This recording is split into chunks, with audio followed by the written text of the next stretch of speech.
Bonjour. Bonjour à tous. Alors, on va laisser gentiment le temps à Zoom de tous vous faire rentrer sur ce webinaire. Je vous remercie déjà d'être présent aujourd'hui. Donc, je me présente pour ceux qui ne me connaîtraient pas. Donc, je suis Robin Trollet, je travaille pour la société Dominov qui fabrique le produit de construction Blockywood. Et donc, aujourd'hui, on accueille Sébastien, donc à côté de moi, euh, pour la société Suisse Chrono, donc qui va nous présenter l'OSB et sa fabrication. Donc après, on expliquera un petit peu pourquoi l'OSB est important pour nos produits Blockywood. Donc voilà. Comme vous avez pu le constater en entrant, le webinaire est enregistré. Donc ça, c'est pour le replay et pour pouvoir le mettre sur YouTube dans un second temps et l'envoyer au retardataire. Et puis, en fait, on a coupé les micros pour justement le confort auditif de chacun. Donc, rien n'empêche de noter vos questions, de les poser dans le chat. Dans tous les cas, on aura une phase de questions-réponses à la fin du webinaire. Donc voilà, je vais laisser donc Sébastien présenter l'OSB avec Suscro. Donc merci, à tout à l'heure. Merci Robin. Bonjour à toutes et tous. Tout d'abord, je tenais, au nom de Suisse Chrono, remercier la société Blockywood, Robin et Elsa qui est à la réalisation de ce webinaire pour leur accueil. Alors, on va démarrer et je vais essayer de vous présenter l'OSB qui reste un matériau effectivement surprenant. Alors, pour présenter le groupe, avant tout, on souhaitait vous présenter le groupe. Suisse Chrono est un groupe familial qui a été fondé en 1966 par Monsieur Kendall. Nous sommes toujours aujourd'hui un groupe familial qui appartient toujours à la famille Kendall et qui est dirigé par sa fille, par Inès Kendall. À ce jour, nous avons 11 usines dans le monde, 9 sur le continent européen, 2 aux États-Unis. Nous sommes à peu près, en fonction des périodes de l'année, entre 5100 et voire même 5500 salariés. Et nous produisons environ 5 millions de mètres cubes de panneaux de process. Pour nos axes d'activité, nos axes de développement, nous sommes présents sur trois grands pôles d'activité. La construction, ce qui va nous intéresser aujourd'hui, la construction avec les produits USB, dalles et panneaux de contremontement. Nous sommes également un gros producteur de sols stratifiés pour la partie revêtement de sol et au travers de notre gamme One World de panneaux mélaminés stratifiés bande de champ, on est également présent dans l'ameublement et dans l'agencement. Alors, une petite vidéo rapide de notre site de France, unique site qui fabrique de l'OSB en France. Nous sommes situés à Sully-sur-Loire, près d'Orléans, dans le département du Loiret. Un site qui fait 60 hectares, qui emploie 400 salariés. Site qui a été qui a été construit en 88. Il produit 1 million de mètres cubes par an, à peu près 600 000 de particules, 400 000 de panneaux USB. Là, vous voyez une vue aérienne du site. Le site fait 60 hectares, génère également 1200 emplois indirects.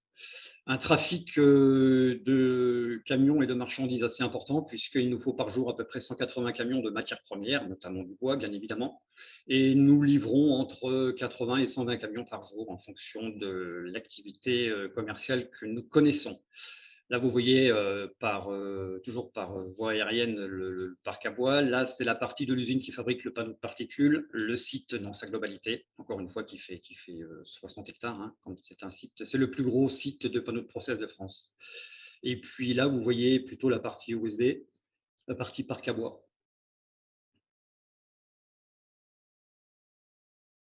Donc, ce site est en continuelle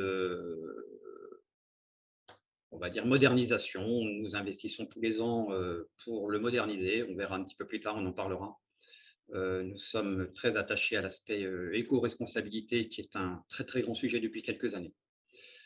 On va passer à la diapositive suivante, où là on va parler vraiment de l'OSB. Alors OSB, qu'est-ce que ça veut dire? Ce sont les initiales d'un acronyme anglais, puisque c'est un produit au départ qui a été inventé aux États-Unis dans les années 60. OSB, c'est Oriented Strand Board, le panneau à lamelles orientées. Alors, ce que je voulais vous présenter ici, c'est un petit peu le process de fabrication, comment on arrive à obtenir un panneau OSB au sein de nos usines. Donc, on reçoit bien évidemment le bois en grumes, calibrés, les grumes d'un certain diamètre, en général inférieur à 400 millimètres de diamètre. On doit ici venir les écorcer, puisqu'on ne met absolument pas d'écorce dans le panneau.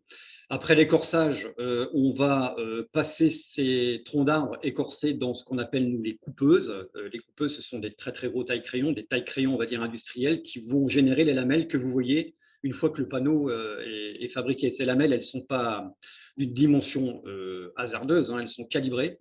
Elles vont faire entre 10 et 12 cm de long et 6 dixièmes de millimètre d'épaisseur. Une fois qu'on a obtenu ces lamelles, on va les trier, c'est-à-dire que les plus petites ou les plus fines vont aller dans une partie du tri et elles seront intégrées à l'intérieur du panneau, et les plus importantes, vous les aurez à la surface du panneau, pour une raison technique de résistance mécanique et aussi pour une raison esthétique. Une fois que ces lamelles elles ont été triées, nous les mettons dans un silo quelques heures en stockage tampon, et ensuite on va les sécher, c'est-à-dire que les lamelles vont passer dans un four d'une manière assez rapide, une quarantaine de secondes, dans un four à 200 degrés, pour passer d'un taux d'humidité, alors en fonction de l'année, on va dire de 60% à 3%. Une fois qu'on obtient les lamelles sèches, elles seront encollées. Alors le panneau USB, on en parlera un petit peu plus tard, mais un panneau est le panneau de process le moins encollé du marché. On y met très peu de colle. Je vous expliquerai tout à l'heure pourquoi. Et une fois que les lamelles sont encollées, elles vont passer dans différents conformateurs que vous avez ici, là en tête de ligne. Vous voyez 4 conformateurs qui vont déposer des lamelles sur un tapis roulant. En dessous, ici, on a un tapis qui roule. Et ces conformateurs vont disposer les lamelles en 4 couches indépendantes. Ces couches vont être croisées, c'est-à-dire que les lamelles, on les oriente pour les croiser. Une fois qu'on aura croisé ces fibres de bois, c'est ce croisement qui va donner toute la solidité du panneau, toute la qualité structurelle du panneau. Une fois qu'on a obtenu cette conformation, on appelle ça de mat dans le jargon du panneau, eh bien, ça va passer ici en presse. C'est une presse continue. Le panneau va passer entre deux grosses bandes d'acier, une bande inférieure, une bande supérieure. On va presser ça à peu près à 200 bars et à 180, 200 degrés. Et le panneau va avancer. Il faut à peu près une quarantaine de secondes pour le cuire. Et une fois que le panneau est cuit, on va contrôler en sortie de ligne par un procédé d'ultrason que le panneau est conforme dans sa densité, qui fait bien la densité que nos clients attendent. Et ensuite, on va le calibrer, on va vraiment le mettre quasiment au millimètre près, on va le découper et ensuite on va le colliser et le mettre en palette et le livrer à nos clients. Voilà le process de fabrication de l'OSB. Ensuite, je vous disais tout à l'heure en introduction que nous étions très attachés à l'aspect éco-responsabilité chez Suisse Chrono. Nos OSB, un élément qui pour nous est très important, nous utilisons bien entendu, j'en ai parlé tout à l'heure des cols, mais ces cols utilisés pour l'OSB sont sans formaldéhyde. C'est-à-dire que notre panneau, le seul formol que vous allez trouver dans le panneau, et il y en a très peu, c'est le formol qui est présent à l'état naturel du bois, présent à l'état naturel dans le bois. Nous utilisons des bois certifiés, des bois PEC, donc issus de forêts durablement gérées. Nous utilisons, à titre d'information, pour faire de l'OSB, des bois d'éclaircie, c'est-à-dire que nous ne faisons pas de coupe à blanc. Nous allons utiliser des bois qui ont été soustraits des forêts pour tout simplement les entretenir. Nous sommes également bois de France, puisque Sully-sur-Loire est vraiment bien centré sur le pays. Nous essayons, dans la très, très, très grande majorité des cas, d'aller nous prendre nos ressources bois proches de l'usine, dans un rayon qui n'excède pas 150 km. Et donc, nous utilisons les bois de France et des bois locaux, pardon. Toujours dans cette même démarche d'éco-responsabilité, je vous parlais tout à l'heure qu'on écorçait le bois. Pour votre information, on a investi en 2017 dans un nouvel écorceur, un investissement qui nous a coûté 8 millions et demi d'euros. Pourquoi je vous parle de ça? C'est que tout simplement cet écorceur est quelque chose d'assez novateur. Dans l'OSB, jusqu'à cette fameuse date de 2017, on ne savait utiliser quasiment que du pin dans le process de fabrication. Ce nouvel écorceur nous a permis d'intégrer à peu près la moitié d'essence de bois feuillu, donc des feuillus, on en a beaucoup dans le Loiret. Ça nous a permis d'utiliser encore plus des bois locaux et nous a permis de faire énormément de gains de kilomètres sur nos appros. Ça équivaut à peu près à un gain de 600 000 kilomètres par an, kilomètres parcourus bien évidemment en camion. Donc c'est quand même quelque chose de très très important en tout cas pour nous. Ensuite, Pour parler un petit peu des critères techniques et des avantages et des caractéristiques de l'OSB, là on parle purement produit. L'OSB est utilisable en milieu sec et humide. Je reviendrai tout à l'heure sur cette notion de milieu humide qui est très pointue et très fine, et là-dessus je m'attarderai un petit peu tout à l'heure. C'est un produit qui a l'avantage d'avoir un très bon rapport épaisseur-résistance. Il est très très résistant, il a une qualité structurelle très importante. Et de par le process de fabrication, on sait faire des formats et des épaisseurs variés qui arrivent à répondre à tous les besoins dans la construction. Ensuite, vous parlez aussi des qualités que nous fabriquons, des qualités d'OSB que nous fabriquons chez Suisse Chrono en France.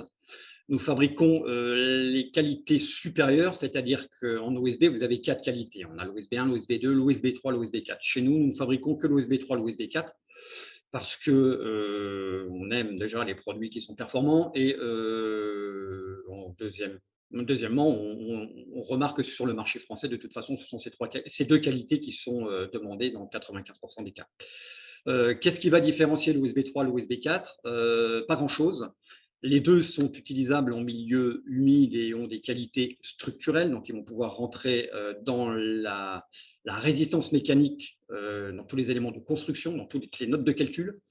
On les utilise, vous voyez, on vous a énuméré les quelques. Il y en a d'autres, hein, mais beaucoup, on l'utilise beaucoup en plancher, en construction, dans le blocky wood. Robin vous en parlera tout à l'heure. Support d'étanchéité, on l'utilise également un petit peu dans l'industrie pour faire des caisses d'emballage industriel. Vous en avez peut-être déjà vu sur des camions quand vous roulez. Et la grosse différence entre l'OSB 3 et l'OSB 4, l'OSB 4 va présenter une densité encore supérieure à l'OSB 3. Il pourra être utilisé quand on est face à des contraintes élevées, des charges très importantes à assumer. Ensuite, Robin va reprendre la main pour vous parler du blocky wood, puisque Robin est beaucoup plus pointu que moi sur le produit. Je lui laisse la parole. Ah, fait l'échange. Merci. Donc maintenant qu'on a vu l'ensemble des caractéristiques du panneau, c'est vrai que le panneau dans la construction bois, on a plutôt l'habitude de le voir avec en fait en contreventement, hein, tout simple, avec donc des montants de ossature bois, et on vient contreventer la structure des montants avec un panneau d'OSB qu'on agrafe, qu'on pointe, enfin peu importe, ou qu'on vise sur ces montants. Chez Blocky-Wood, on en fait un usage un petit peu spécifique. Je ne vais pas m'épancher sur comment ça se passe avec Blocky-Wood. On fait des webinaires vraiment dédiés à Blocky-Wood. Mais en fait, chez Blocky-Wood, on n'a pas d'ossature bois massive. On va utiliser uniquement donc des panneaux. Donc, les Blocky-Wood, ce sont des caisses composées de 6 panneaux. Et donc, sur ces 6 panneaux, 5 sont en OSB. Donc, en fait, ce qu'on va appeler les montants, hein, pour nous, ça va être équivalent un petit peu au montant de l'ossature bois traditionnelle. La façade intérieure est aussi en OSB. Puis les deux chapeaux là qu'on voit derrière moi sont en OSB. La façade extérieure, elle, est en RWH, qui est un panneau très ouvert à la diffusion de vapeur d'eau, qui, pour des raisons de physique du bâtiment et d'ouverture à la diffusion de vapeur d'eau, nous intéresse pour éviter de mettre une membrane. Donc, en fait, l'aspect innovant de Blocky-Wood, c'est qu'on va avoir un bloc qui va être donc mécaniquement résistant, donc il y a 9 tonnes au mètre linéaire de Blocky-Wood, simplement avec un assemblage rainure-languette. En fait, on vient faire le même assemblage que celui des poutres en en bois, notamment de Steico, hein. C'est un assemblage qui va vraiment se ressembler et on assemble, grâce à cet usinage, nos blocs, ce qui nous permet d'avoir un caisson vraiment hermétique et mécaniquement ultra performant. Donc voilà, c'est vrai qu'on utilise l'OSB, nous, on en fait un grand usage et on s'en sert d'un point de vue structurel comme personne d'autre dans la construction bois. Donc voilà, c'est pour ça qu'on a souhaité présenter avec Sébastien l'OSB, parce que c'est vrai que c'est un produit sur lequel on se pose pas mal de questions. On a l'impression qu'il y a beaucoup de colle, on a l'impression que c'est des bois, on fait des coupes à blanc, etc. Mais du coup, c'est plutôt un produit qui va venir de nos sources locales, contrairement à certains montants d'ossature qui, des fois, sont approvisionnés un peu loin. Donc voilà, c'est vrai que c'est un peu dans toute ce contexte-là qu'on a souhaité faire cette présentation avec Sébastien. Donc, je pense que là, moi, j'ai terminé, je dirais, sur la partie introduction du Blocky Wood. Pour plus d'infos, je vous invite à nous suivre sur les réseaux et sur notre site pour voir comment ça se passe avec Blocky Wood. Donc là, je pense que Sébastien a encore quelques éléments à présenter. Et puis après, on passera aux questions que vous pourrez avoir vis-à-vis de cette présentation sur l'OSB. Sur Blockywood, on pourra y revenir un petit peu à la marge, mais ça va plutôt être orienté sur l'ASB. Voilà, je vous remercie. À tout à l'heure pour les questions. Hop là, oui, très bien, je repasse à l'image. Merci, merci Robin. Oui, je voulais encore vous présenter 4 slides pour la composition de l'OSB, puisqu'il y a beaucoup de questions sur ce critère. Alors, je vous ai détaillé les pourcentages des différentes matières qui vont composer l'OSB. Alors, ce sont des pourcentages par rapport au poids, hein, c'est des pourcentages de masse. Dans un panneau d'OSB, 80, alors déjà sa densité, pardonnez-moi, sa densité, elle est en moyenne de 600-620 kg par mètre cube. Sur ces 600-620 kg par mètre cube de panneau, on va trouver pour 88% du bois, évidemment, de l'eau, puisque un produit naturel comme le bois n'est jamais sec à 100%, ça c'est tout simplement pas possible. Donc à peu près 7%, quand on vous livre le panneau, il est à peu près à 7% d'humidité. Ensuite, vous avez la colle. Alors, vous voyez que la colle, comme le disait Romain, beaucoup de personnes pensent que c'est énormément collé. Pas du tout. L'OSB est encollé qu'à 5% de son poids. Donc, encore une fois, c'est le panneau de process le moins encollé. En fait, on utilise dans l'OSB, parmi toutes les essences, du pain. Et on utilise la résine du pain dans le process.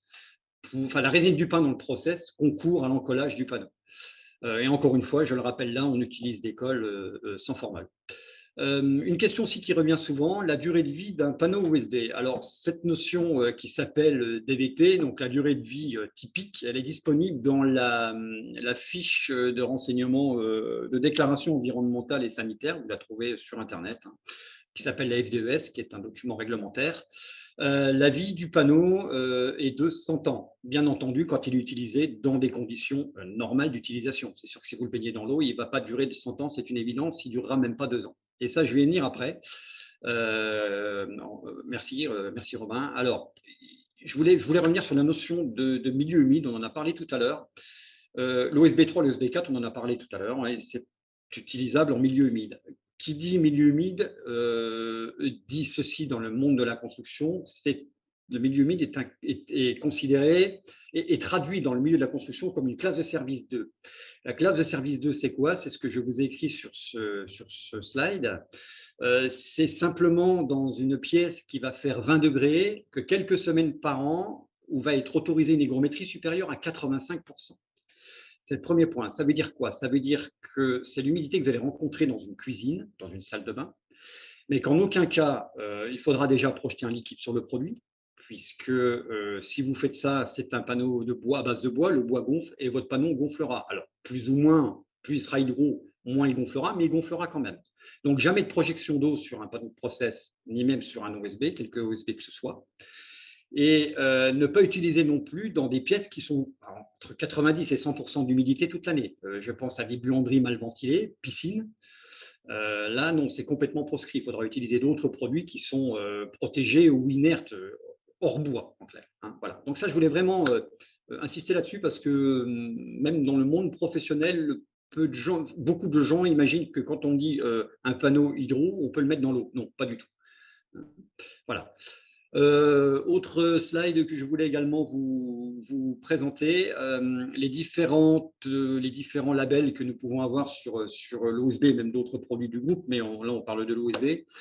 Sachez que tous nos produits sont marqués CE, donc ça nous engage bien évidemment à ce que toutes nos productions soient contrôlées, qu'on réponde bien évidemment aux normes que nous annonçons. Ça, c'est un élément très, très important. Il faut que je me baisse un petit peu, mais nous avons également, avec notre produit OSB, une classification verte Excel, qui est une classification qui n'est pas du tout évidente à avoir, que l'on obtient parce qu'on ne met pas de colle, on met des colles sans formol. On peut les utiliser en milieu intérieur dans des cas très sévères où beaucoup d'hygiène peut être demandée. Et je pense par exemple l'utilisation quasi à 20 dans les chais, où là il faut absolument aucun dégagement de formol pour répondre aux besoins de nos cavistes. Donc, bon, ça c'est un exemple, mais on peut également l'utiliser dans la réalisation de mobilier pour l'enfance, de résidences pour la petite enfance, etc. C'est un produit qui est très, très adapté. On a également les certifications CTB, qui sont des certifications données par le FCBA, qui est un laboratoire de certification qui approuve toutes les qualités structurelles du produit. Sachez également que dans notre entreprise, nous avons un laboratoire interne où tous nos OF sont contrôlés avec différents échantillonnages et nous pratiquons, vous voyez, par an au sein de notre usine, juste notre usine de France, 10 000 contrôles qualité par an. En plus des contrôles que l'on fait régulièrement sur nos lignes de production, bien évidemment. Et tous ces contrôles qualité sont répertoriés et au moins archivés 10 ans. Voilà. Et nous travaillons aussi en parallèle avec le fameux laboratoire dont je vous parlais tout à l'heure, le FCBA. Eh bien, je crois que c'en est terminé. Oui, c'est bien ça. Donc, si vous avez des questions avec Robin, on se fera un plaisir, dans la mesure de nos connaissances, d'y répondre. Ça marche. Hop, je reviens. Je vois qu'il y en a déjà une. Alors, je te la lis. Donc, combien de temps les panneaux OSB peuvent-ils rester à la pluie sans protection durant la construction? Donc, effectivement, c'est une question importante quand on commence à construire en bois. C'est qu'il des fois, il pleut. Voilà, exactement, on le sait. Alors, après, il y a différentes saisons dans l'année. Vous le savez mieux que moi, vous qui êtes tout le temps sur les chantiers, pour ceux qui sont professionnels.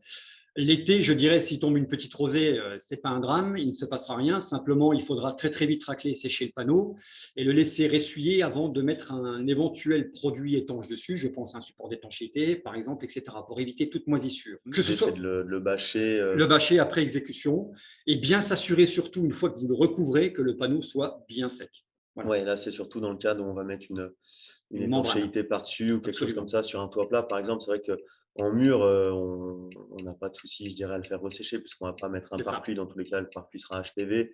Le matériau à l'intérieur ne sera peut-être pas mis tout de suite. Enfin, en tout cas, ça aura le temps de ressécher. Donc voilà, c'est vrai qu'il faut bâcher autant que possible. Et puis après, essayer de protéger au maximum. Donc voilà, c'est vrai que c'est… Alors ça c'est évidemment vrai pour l'OSB, mais tous les autres panneaux de bois à base de bois, c'est la même problématique. Donc voilà. Après, on a une autre question donc, sur l'effet par vapeur. Effectivement, comme dans le Blocky-Wood, on s'abstient de mettre un frein vapeur. On joue en fait sur l'aspect frein vapeur, en tout cas sur la valeur SD, je dirais, du matériau. Donc voilà, est-ce que tu peux détailler cette partie-là? L'aspect frein vapeur de l'OSB, alors cette valeur, elle est donnée dans la fiche, on va dire, on appelle ça les DOP maintenant, mais c'est la fiche technique du panneau OSB qui est disponible d'ailleurs sur notre site internet. Vous allez trouver les valeurs SD. Donc effectivement, l'OSB est perspirant. C'est-à-dire qu'il va permettre à la vapeur d'eau de passer. Le problème que nous avons avec l'OSB, pour estimer justement cette capacité à laisser passer la vapeur d'eau, c'est que, vous l'avez compris, le panneau OSB a des grosses lamelles. Donc, il a des irrégularités quand on fait une coupe de profil. En fonction de l'endroit dans lequel vous allez vous trouver dans le panneau, il y a des irrégularités. Donc, la vapeur d'eau ne passera pas forcément de la même manière d'un endroit à d'un autre d'un même panneau en fonction de son épaisseur. Donc, on a trouvé des valeurs moyennes. Il y a eu beaucoup d'essais qui ont été faits. Et ces valeurs moyennes sont données dans la DOP. Et vous pouvez donc calculer le coef SD. Voilà, avec la valeur mu du matériau. Absolument. Ça marche. J'ai une autre question. Donc, sur une dalle bois, sur pilotis, faut-il mettre une protection en dessous? Donc, simplement, je rappelle la règle sur une dalle bois. Il faut qu'on ait 200 mm entre le bois le plus bas et le terrain naturel. Donc, voilà, déjà pour poser un peu le cadre. Après, je ne sais pas si tu me complètes. Oui, alors là, on recommande, alors c'est tout à fait possible. On recommandera simplement plutôt l'utilisation d'un OSB 4 que d'un OSB 3, puisque là, on peut considérer que vous êtes on est sous contrainte élevée. Et surtout, ce que va vous apporter l'OSB 4 par rapport à l'OSB 3 dans ce cas-là, c'est une moindre variation dimensionnelle en fonction de la variation d'humidité que vous allez rencontrer en fonction de l'année. Donc oui, tout à fait possible. À préférer un OSB 4. Un OSB 3 va, mais le Graal, ça sera un OSB 4 dans ce cas. OK. Ok, apparemment, j'ai loupé une question. Hop, je vais aller la chercher. Sur l'appli. Alors voilà. Donc du coup, effectivement, on a une question sur les appros. Donc avec le contexte actuel, quelle est la situation des approvisionnements et la composition des cols? Donc déjà sur la partie approvisionnement. Alors là, déjà, la partie approvisionnement, c'est une excellente question et c'est quelqu'un qui semble bien dans l'actualité. C'est effectivement depuis Alors, il y a eu sur nos approvisionnements, il y a eu 2 épisodes. Il y a eu le premier épisode où nous avons eu de très, très grosses difficultés sur la chimie, donc la partie colle. Ça, c'était dès le début de cette épidémie Covid-19, où là, on a rencontré de très, très grosses difficultés pour s'approvisionner en colle. Aujourd'hui, le problème, il est différent. On va dire que la partie colle, ça va, on trouve des volumes, ce n'est pas le souci. Le vrai problème, c'est que depuis qu'il y a eu la crise géopolitique Ukraine-Russie, nous avons de très, très grosses difficultés pour s'approvisionner en bois. Alors aujourd'hui, on en trouve, hein, il n'y a pas de problème. Et pour nous assurer d'ailleurs ces approvisionnements en bois, il faut que vous sachiez, je n'en ai pas parlé, mais que nous avons 2 énormes exploitations forestières en propre qui arrivent à nous satisfaire les moitiés de nos besoins en bois. Heureusement qu'on a ça. Mais aujourd'hui, effectivement, la difficulté pour approvisionner du bois est très, très forte, notamment par la très, très grosse demande du bois énergie Europe, puisque vous savez que les pays de l'Europe du Nord, et notamment l'Allemagne, a peur de manquer de gaz cet hiver, et je crois qu'ils ont raison d'avoir peur. Et on a beaucoup de bois qui est en train de partir pour le bois énergie, et c'est clairement un problème qu'on rencontre depuis février. Mais pour vous rassurer, aujourd'hui, nous avons du bois, on peut produire, mais c'est une difficulté, et c'est ce qui explique aussi en coût, ça a pris, le bois a été multiplié par 3, voire par 4 aujourd'hui. L'aspect chimique, pardon, oui, alors pour répondre à la colle, alors les colles, ce sont des colles polyuréthane que nous utilisons pour le panneau OSB. Ce ne sont pas de l'uréformol, c'est du polyuréthane, des PMDI. Ok, après, c'est vrai que par rapport à ce qu'on a vécu l'été dernier, là, la situation est quand même ultra détendue sur les appros. Nous, on fait rentrer encore, on vient de faire rentrer un camion au début de semaine, on en fait rentrer un à la fin août. Donc voilà, sur cette partie appro, je dirais, on ne rencontre pas du tout les mêmes difficultés que ce qu'on a pu vivre l'année dernière. Voilà, exactement. Pour finir, oui, c'est vrai. Alors, on a parlé appro, mais disponibilité produit fini. Aujourd'hui, il y a du panneau, il n'y a plus de problème, c'est maîtrisé. Ok. Alors, j'ai encore une question. Donc, est-ce qu'on peut mettre l'OSB intérieur comme parement final en qualité de l'air par rapport à la santé? Oui, c'est ce que je présentais tout à l'heure. Il n'y a aucun problème, puisque nous avons même, vous avez vu, la certification Excel verte, donc aucun souci. Vous pouvez utiliser l'OSB en intérieur. Petite parenthèse, si vous voulez le lazurer, c'est tout à fait possible. Par contre, pensez à lui donner un petit coup d'égrainage avec un grain très très fin, un petit coup de ponçage pour que votre lasure accroche mieux. Voilà. D'accord. Ok. Après, il faut apprécier l'aspect esthétique de l'OSB en intérieur. C'est vrai que nous, on en voit toute la journée, donc moi, je ne le mettrai pas en intérieur parce que j'ai l'impression d'être au boulot, mais ça peut marcher aussi. On l'a vu dans des magazines de déco et ça marche assez bien. Absolument. On peut le peindre, on peut faire ce que vous voulez. Voilà, tout à fait. D'accord. Ok. Je pense que je n'ai pas loupé de questions. Ma collègue Elsa me fait signe que non. Donc après, je dirais, si vous n'avez plus de questions ou si vous en avez, vous pourrez nous les poser par email. Hein. Ma collègue va déposer mon mail dans le chat et puis si j'ai des questions, je les ferai suivre à Sébastien. Donc voilà, hop. Ah, on a une question qui est arrivée. Donc, je voulais dire que le webinaire était enregistré, donc on enverra le replay aux retardataires et aux absents par la suite. Donc, on a une autre question. Est-ce qu'on peut coller 2 panneaux l'un sur l'autre? En gros, les contre-coller. C'est tout à fait possible. Encore une fois, on vous conseille vivement dégrainer parce qu'en fait, on utilise, si vous voulez, pour que l'OSB ne colle pas à la bande acier, de ce qu'on appelle un démoulant, qui est tout simplement de la paraffine. Hein. Alors, l'avantage de la paraffine, c'est que ça protège un petit peu des projections de liquide pendant la phase chantier, mais ça peut aussi empêcher le collage ou la lasure de prendre. Donc, oui, c'est tout à fait possible. Encore une fois, je vous conseille de donner un tout petit coup d'égrainage pour que les colles puissent prendre correctement. D'accord, voilà. Ça marche. Après, donc, est-ce qu'il existe une formule d'OSB sans colle uniquement par la pression et la résine? On aimerait parce que la colle nous coûte cher. Pour l'instant, non. Il faut, pour avoir toutes les qualités structurelles du produit, encore utiliser des colles. On n'a pas trouvé pour l'instant d'autres solutions. D'accord, ça marche. Et après, donc une question, est-ce qu'il y a une face privilégiée pour la face extérieure? Je sais qu'il y a des faces pour les dalles où on dit mettre en haut en bas, mais pour les panneaux… Alors, c'est une très, très bonne question. Pour le panneau bord droit, non. Alors, ce que l'on conseille, nous, vous avez toujours un marquage sur le panneau qui est la traçabilité du produit. Vous allez trouver le nom d'entreprise, le numéro de lot, le numéro de série, si vous préférez, la date de fabrication. Ça, on vous le conseille de le mettre en face cachée. Ça peut paraître bizarre. Pourquoi en face cachée? Puisque c'est tout simplement pour une raison simple, c'est que ce marquage-là ne sera pas altéré par le temps, ni par les UV, ni par peut-être en phase chantier, si vous le pensez ou quoi que ce soit. Vous garderez toujours visible cette traçabilité. Si demain il y avait litige, eh bien, il suffira de démonter un panneau et on retrouvera la traçabilité derrière.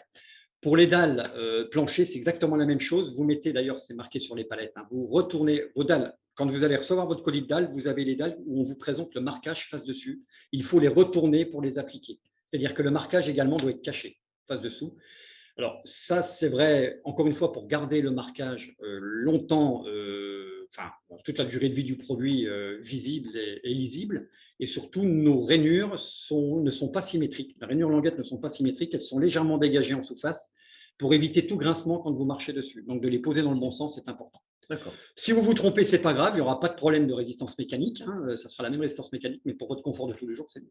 Voilà. Ok, d'accord, ça marche. Bien. Eh bien, je pense qu'on a fait le tour, à moins que j'ai quelqu'un qui écrive encore. Donc voilà, après, je remercie Sébastien d'être venu C'est nous qui vous remercions jusqu'à chez nous Mmh. pour faire Avec cette plaisir. présentation. Donc voilà. Après, est-ce que les panneaux sont compatibles avec d'autres marques? Du coup, en dalle, si j'ai compris ce que tu me Non. disais, non, parce que Euh, les rainures languettes ne vont pas Voilà, c'est ça. En s'assembler. fait, chaque fabricant, alors je sais que ça serait plus simple, mais chaque fabricant a ses propres outils et on a tous nos profils de dalles et nos formats de dalles. Donc en dalle, non, ça n'est pas compatible. En panneau bord droit, vous pouvez toujours, puisqu'il n'y a pas il n'y a pas d'emboîtement de panneau à panneau. Mais en dalle, non, les rainures ne sont pas compatibles. Ok. Oui, Voilà. en plus, certains formats, c'est du 675, Absolument. 625, Oui. 595. Voilà. En plus, il faut tomber sur les mêmes Voilà. formats à ce niveau-là. Voilà. Donc, euh, donc voilà. Et après, quelles sont les tolérances dimensionnelles sur les panneaux? Alors, ah non, elles ne sont pas variées. Les tolérances dimensionnelles en épaisseur sur un OSB, c'est déjà en épaisseur, oui. En OSB, c'est plus ou moins 0,8 mm, 8 dixièmes. Donc, c'est beaucoup puisque c'est un panneau qui utilise, vous le savez, des grosses particules. Donc, en épaisseur, c'est plus ou moins 0,8 et en dimension longueur-largeur, c'est plus ou moins 0,3 mm. Tout ça, vous le retrouvez dans la fiche DOP. Vous pourrez aller la chercher sur le site internet suisschrono.fr. Vous verrez, c'est en libre téléchargement. Et l'avantage de passer par le site internet, c'est que vous avez toujours des documents à jour. Ok. Voilà. Tout est noté dessus. Voilà, idem pour l'éclairage. L'éclairage, c'est 0,2 mm. Pardon, excusez-moi, c'est 2 mm au mètre. L'éclairage, voilà. Euh, ça marche. De toute façon, oui, ça, c'est tout sur les fiches techniques. Absolument. J'avais déjà consulté ces documents. Et encore une fois, les panneaux sont contrôlés chez nous. Alors, bien sûr, l'erreur industrielle peut toujours arriver, mais en général, elle est détectée chez nous. Et dans ce cas-là, on les classe, les panneaux. D'accord. Ok, bien. Ça marche. Eh bien, ça, on a déjà répondu à la question. Donc, sur la partie durée de vie estimée, constatée. Alors, constater, alors oui, constater, alors la durée de vie aujourd'hui, elle est donnée à 100 ans. Le produit n'ayant pas 100 ans, puisqu'il a été inventé dans les années 60 aux États-Unis, on n'a pas le recul sur chantier. Mais par contre, pour obtenir ces données-là, on les met en vieillissement artificiel en laboratoire. Et encore une fois, s'il est utilisé convenablement, respectant correctement les DTU, votre OSB ne bougera pas. Il doit durer 100 ans. Voilà, clairement. Par contre, il faut effectivement qu'il n'ait pas été mouillé avant et qu'il soit posé dans de bonnes conditions. Ça, c'est clair. Ce qui est rassurant par rapport à pas mal de questions Absolument. qu'on avait Absolument. à ce niveau-là. Oui. Bien. Aujourd'hui, on a des constructions qui datent des années 60 qui sont impeccables. Elles ont 50 ans. Hein. Donc, Oui, en quand plus, même plus que ça, 60 ans maintenant. Ouais. Les techniques de fabrication ont dû s'améliorer. Le En panneau a plus, dû gagner en qualité. oui, en plus, et même dans la réalisation des bâtiments, on est attentif à beaucoup plus de choses aujourd'hui. C'est clair. C'est noté. Ça marche. Eh bien, merci à tous d'être présents à ce webinaire. Nous enverrons les replays et puis n'hésitez pas à nous poser des questions sur la partie OSB ou plus précisément sur la partie Blocklywood.